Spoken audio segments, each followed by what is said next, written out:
Praise the Lord. Today we're gonna start a new series themed Did You Know?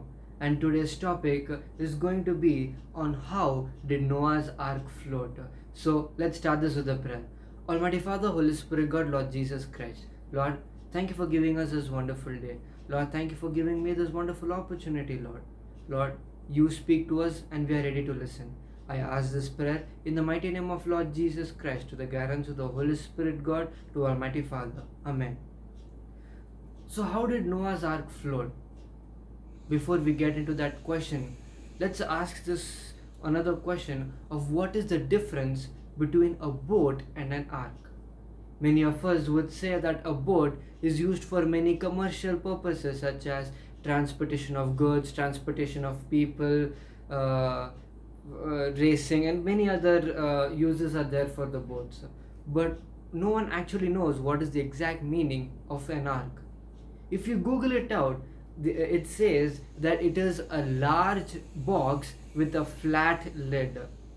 Let's read from Genesis chapter number 6, verses 14. Make yourself an ark of gopher wood, make rooms in the ark, and cover it inside and outside with pitch. And this is how you shall make it. The length of the ark shall be 300 cubits, and its width 50 cubits, and its height 30 cubits. So, according to the measurements which God gave Noah, here we can say that the size of the ark is about close to 1.5 a football ground. Now, an ark that massive, do you think will it actually float? Theoretically, no. It is not possible for a boat that large to float. There are many people who have actually tried to replicate what Noah built in those days using the measurements which are there in the Bible. And if you see their results, every single time they used to fail. If you see there's a small property in when the boats are finished manufacturing, they push the boat into the water and the boat itself balances in it. So here we see that when as soon as the Noah's Ark, the replica of Noah's Ark is finished, as they push it into the water, every time it touches, it sinks into the water. If you compare the situation, if you see in Genesis chapter number 6 verses 17, and behold, I myself am bringing the flood of water on the earth.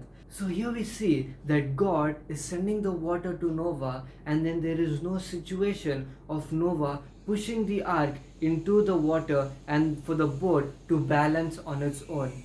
So many people have actually tried to go against what is written in the Bible, trying to say that what the information is given in the Bible is completely wrong. So, keeping all of that aside, let us concentrate on how actually the boat flowed even after the water had come. So, when we read from Genesis chapter number 7, verses 11 onwards, in the 600th year of Noah's life, in the second month of the 17th day of the month, on the day all the fountains of the great deep were broken up, and the windows of heaven were opened. So, if you see, there are two things which are happening. First, the fountains of the great deep are open, and second, the windows of heaven are opened. So, the fountains of the great deep is referring to the huge amount of water stored underground, the underground water which is getting heated up by the earth's core and which is pushed towards the surface. So God opened up those fountains, creating the water level to increase from the ground. And the second thing which happened was that the windows of heaven were open. It is referring to the rain, which is the water in the clouds coming down from above.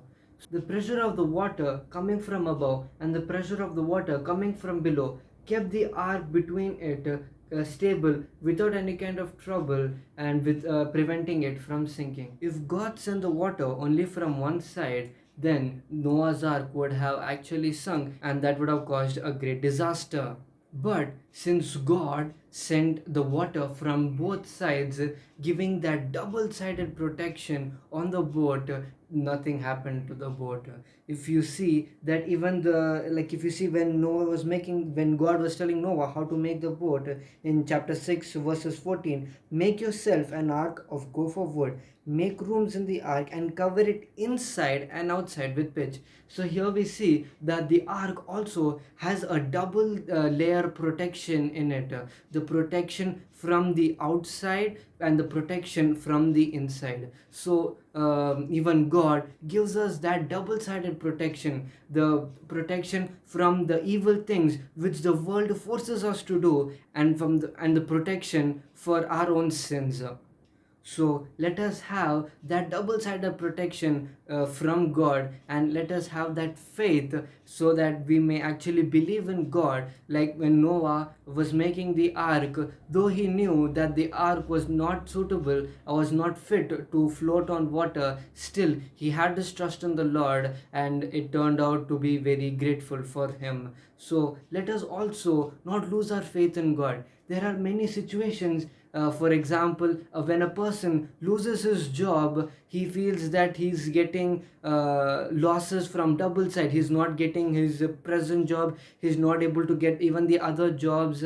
Here he feels that a double sided destruction is going on over here. But it might actually turn out to be something good. Even in here, whenever I read through these chapters, whenever we used to read it in our family prayer, even I used to think, was God that much angry that he had to send double sided destruction on the people of the earth? But it was wrong. That double sided destruction might be for the people except of Noah, but for Noah it was a double sided protection. So let's pray and ask for this double sided protection. Almighty Father, Holy Spirit, God, Lord Jesus Christ, Lord, thank you for giving us this wonderful word, Lord. Lord, help us to receive your double sided protection, Lord. Lord, help us to keep our trust in you and not lose our faith in you, Lord.